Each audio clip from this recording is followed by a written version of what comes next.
আসসালামু আলাইকুম ওয়া রাহমাতুল্লাহি ওয়া বারাকাতুহু। প্রিয় ভিউয়ার্স, আশা করি সবাই ভালো আছেন। আজকে যে বিষয় নিয়ে আলোচনা করব সে বিষয় হচ্ছে অটোমেশন পদ্ধতিতে নামজারি শুরু হওয়ায় ভূমি মালিকদের মধ্যে নতুন করে সংশয় সৃষ্টি হয়েছে।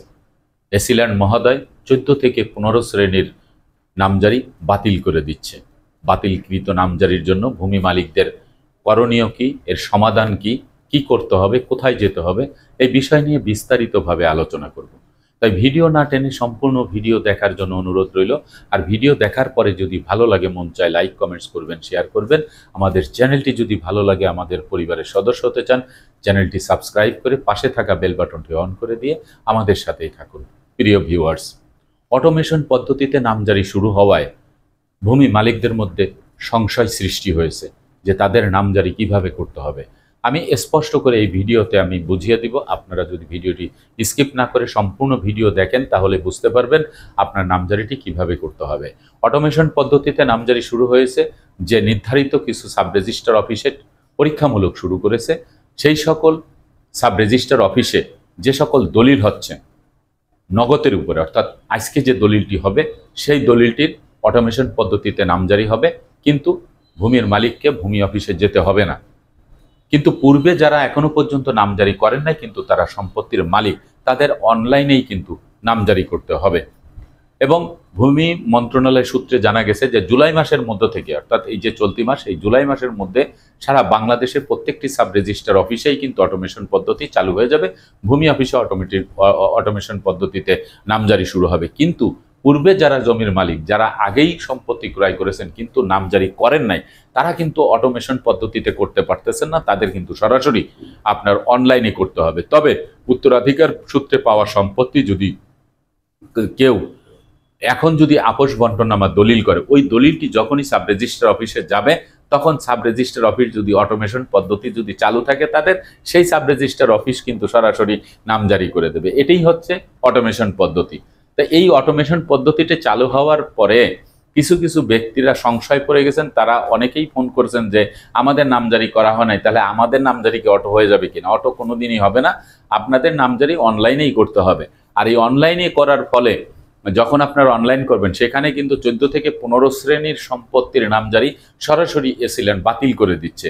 কোন কোন জমি নামজারি বাতিল করে দিচ্ছে দেখেন। 1 নম্বরে হচ্ছে যদি আপনার দলিলে দাগ নাম্বার ভুল থাকে, খতিয়ান নাম মানে খতিয়ানে যে দাগ নাম্বার আছে সেই খতিয়ানের দাগ নাম্বার যদি আপনার দলিলে দাগ নাম্বার যদি ভুল থাকে তাহলে কিন্তু আপনার নামজারি বাতিল হয়ে যাবে। যদি খতিয়ান নাম্বার ভুল থাকে তাহলে আপনার কিন্তু নামজারি বাতিল হয়ে যাবে। আপনার যদি চৌহদ্দি ভুল থাকে, যে আপনি যে সম্পত্তি ভোগ দখলে আছেন কিন্তু চৌহদ্দির সাথে আপনার অবস্থানের মিল নেই, তাহলে সেটি কিন্তু আপনার নামজারির জন্য আবেদন করলে সেটি কিন্তু আপনার বাতিল হয়ে যাবে। তারপরে হচ্ছে মালিকানার ইতিহাস যদি আপনার ঠিক না থাকে, অর্থাৎ আপনি যে সম্পত্তির মালিকানা নিয়ে বসে আছেন সেই মালিকানার ইতিহাস ঠিক নেই। আপনি একটি খতিয়ান বুনিয়াদে আপনি সম্পত্তি ক্রয় করেছেন কিন্তু এই সম্পত্তির মালিক আর একজন, এরকম মালিকানার ইতিহাস ঠিক না থাকলে আপনি যখনই নামজারির জন্য আবেদন করবেন বাতিল হয়ে যাবে। তারপর হচ্ছে মূলজতে যদি সম্পত্তি না থাকে, অর্থাৎ আপনি যে সম্পত্তির মালিকানা গ্রহণ করেছেন, অর্থাৎ দাতার কাছ থেকে সম্পত্তি ক্রয় করেছেন, ক্রয় করার পরে দলিল নিয়ে যখন আপনি নামজারির জন্য আবেদন করেছেন কিন্তু ভূমি অফিসের যে রেকর্ড বই যেখানে আপনার পূর্বের মালিকের যে সম্পত্তি আছে কি নেই, বা তার সেই সম্পত্তি আগেও অন্যের কাছে বিক্রি করে দিয়েছে, এরকম যদি হয়ে থাকে, মূলজত যদি শূন্য থাকে, তাহলে আপনার জমির দলিল যখন আপনি সাবমিট করবেন বা আবেদন করবেন তখন আপনার নামজারি বাতিল হয়ে যাবে। এখন আসা যাক, যদি আপনি 10% সম্পত্তি ক্রয় করেন আর যদি মূলজতে 2% সম্পত্তি থাকে তাহলে আপনাকে 2% সম্পত্তি দেবে, বাট আপনাকে কিন্তু 10% সম্পত্তি দেবে না, 2% নামজারি দিয়ে দেবে, বাকিটা কিন্তু দিবে না।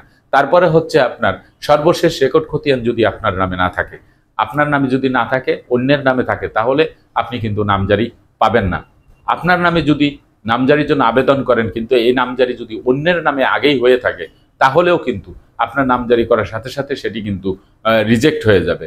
তারপরে যদি সম্পত্তি যদি আপনার দখলে না থাকে, আপনি সম্পত্তি মালিকানা সবকিছু আপনার আছে কিন্তু জমি আপনার দখলে নেই, অন্যের দখলে আছে, তখন কিন্তু এই অন্যের দখলের সম্পত্তি আপনার নামে কিন্তু নামজারি দিবে না। কারণ আপনি নামজারি আবেদন করার সাথে সাথেই যখন সার্ভেয়ার এবং তহসিলদারকে আদেশ দিবে প্রতিবেদন দেওয়ার জন্য সরজমিনে সত্যতা যাচাই বাছাই করে যে সম্পত্তি আপনার আছে কিনা এইগুলি যদি দেখে, তাহলে প্রতিবেদন যদি আসে যে অন্যের দখলে সম্পত্তি, তাহলেও কিন্তু নামজারি বাতিল করে দেবে। তারপরে হচ্ছে আপনার উত্তরাধিকার সূত্রে পাওয়া সম্পত্তি, সেই সম্পত্তি যদি আপনি জমাভাগ না করে যদি আপনি নামজারি করার জন্য দেন, তাহলে আপনার নামজারি হবে। কিন্তু জমাভাগ করে আপনি যদি আপোষ বন্টননামা দলিল না করে যদি একক মালিকানা অর্জন করার জন্য যদি আপনি একা একা যদি আপনি সেই যৌথ সম্পত্তি থেকে আপোষ বন্টননামা দলিল না করে যদি একা মালিক হওয়ার জন্য আবেদন করেন, তাহলেও সেই নামজারি কিন্তু বাতিল হয়ে যাবে। তারপরে হচ্ছে অর্পিত সম্পত্তি। আপনার ব্যক্তি মালিকানা সম্পত্তির সাথে অর্পিত সম্পত্তি আছে, তো অর্পিত সম্পত্তি আপনি আলাদা না করে আপনি কি করছেন, যৌথভাবেই সেই সম্পত্তি নামজারি করার জন্য আবেদন করেছেন। তা যদি আপনি করেন, তাহলে সেই সম্পত্তি কিন্তু আপনি নামজারি কিন্তু আপনি পাবেন না। তারপরে হচ্ছে আপনার যে পয়স্তি সম্পত্তি, নদী ভাঙনের সম্পত্তি, যেই সম্পত্তি মনে করেন পূর্বে নদীতে ভেঙে যায়, সেই সম্পত্তি পয়স্তি হয়ে গেছে, অর্থাৎ এই সম্পত্তি আপনি নামজারি করার জন্য পূর্বের কাগজ দিয়ে আপনি, কিন্তু এই পয়স্তি সম্পত্তি তো সরকার নিয়ন্ত্রণে নিয়েছে, এই সম্পত্তির জন্য আপনি নামজারি করতে আবেদন করেছেন, কিন্তু এই নামজারির জন্য আবেদন করার সাথে সাথে আপনার সে নামজারিটি কিন্তু সরাসরি বাতিল হয়ে যাবে। তারপরে হচ্ছে আপনার খাস খতিয়ানের সম্পত্তি। 1 নম্বর খাস খতিয়ানের সম্পত্তি আপনি সেটি হচ্ছে সরকারের নিজস্ব 1 নম্বর খাস খতিয়ানের সম্পত্তি, সরকারের নিজস্ব সম্পত্তি। সেই সম্পত্তির জন্য আপনি নামজারির জন্য আবেদন করেছেন, অথবা আপনি কিন্তু লিজ নেন নাই, আপনাকে বন্দোবস্ত দেওয়া হয় নাই, কিন্তু আপনি দখলে আছেন, যে কোনোভাবেই আপনি কাগজপত্র তৈরি করে দিছেন। আবার দেখা গেছে যে আপনার খোয়া তফসিলে সম্পত্তি চলে গেছে, আপনার সম্পত্তি কাগজপত্র আছে, আপনি খাজনা দেন নাই, বা যে কোনো কারণে সরকারের নিয়ন্ত্রণে সম্পত্তি চলে গেছে, এই সম্পত্তির জন্য আপনি কি করছেন, নামজারি আবেদন করেছেন। তাই নামজারি যদি আবেদন করেন, তাহলে সেই সম্পত্তি কিন্তু আপনার নামজারি কিন্তু বাতিল হয়ে যাবে, নামজারি কিন্তু দিবে না। এই যে আমি যে 14 থেকে 15 শ্রেণীর সম্পত্তির যে কথাগুলি বললাম, এই সকল সম্পত্তির জন্য নামজারি করলেই আপনার নামজারি বাতিল হয়ে যাবে। তাহলে ভূমি মালিকদের করণীয় কি? ভূমি মালিকদের করণীয় হচ্ছে, আমি যে সম্পত্তির কথা বললাম যে একজন প্রাপ্তি সম্পত্তি 4% পাবে, সে বিক্রি করে দিচ্ছে 6%, তাহলে এর তো একজন ভুক্তভোগী, একজন বঞ্চিত ওয়ারিশ আছে, সে তো মকদ্দমা করবে। এই জন্যই এই সকল নামজারি কিন্তু দিতে চায় না বা দিচ্ছে না, বর্তমানে একদম স্ট্যান্ডিং অর্ডার।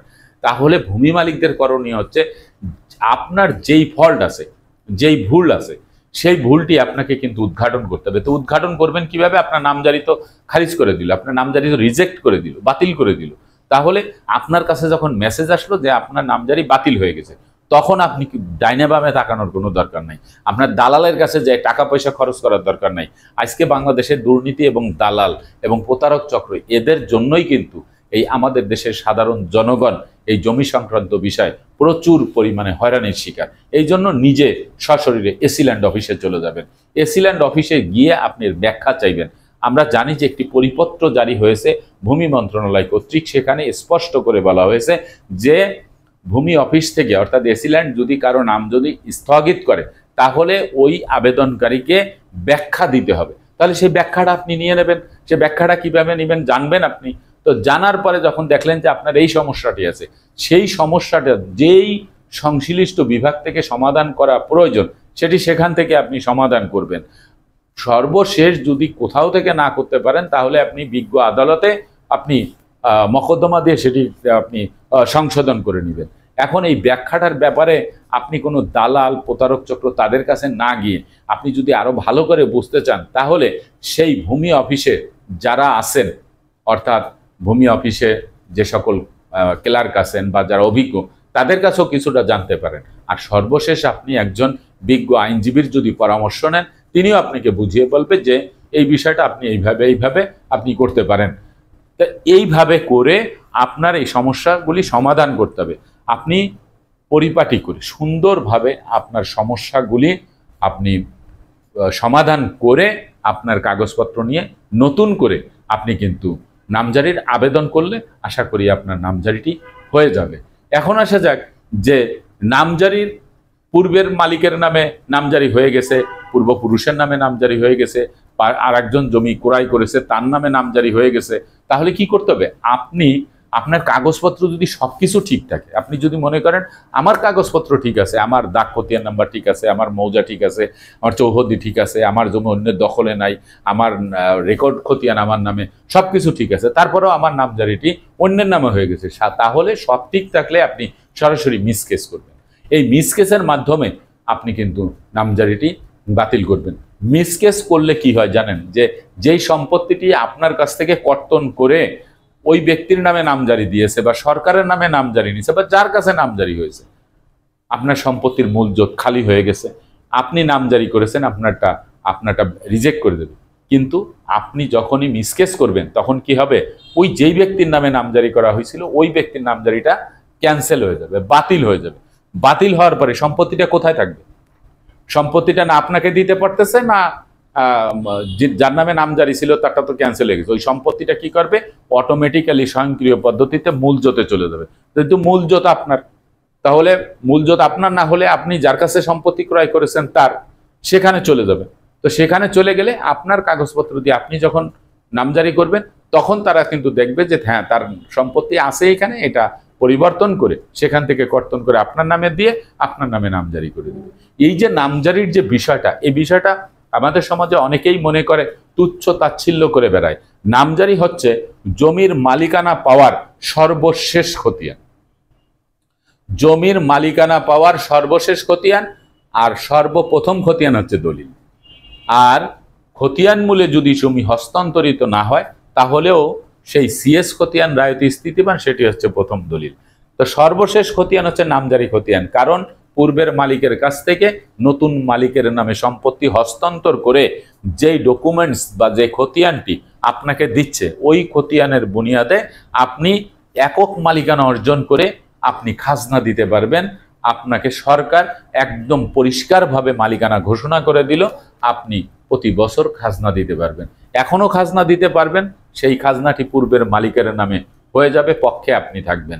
এরকম না করে আপনি নিজের নামজারি নিজে করবেন, তাহলেই কিন্তু আপনি সুন্দরভাবে করতে পারবেন। ভিডিওটি একটু বড় হলেও আপনারা না টেনে ভিডিওটি দেখবেন, তাহলেই বুঝতে পারবেন যে অটোমেশন পদ্ধতিতে কিভাবে নামজারি হবে, আর এখন যেটি অনলাইনে নামজারি হচ্ছে সেটি কাদের জন্য প্রযোজ্য, কারা করবে, সেই বিষয়টি সবাই আপনারা বুঝে তারপরে যদি তারপরেও না বুঝতে পারেন কমেন্টসে জানাবেন। আজকের মতো ভিডিওটি এখানে শেষ করছি, আগামীতে দেখা হবে অন্য কোনো ভিডিও নিয়ে। সে পর্যন্ত সবাই ভালো থাকবেন, সুস্থ থাকবেন, আর আমার জন্য দোয়া করবেন। আল্লাহ হাফেজ।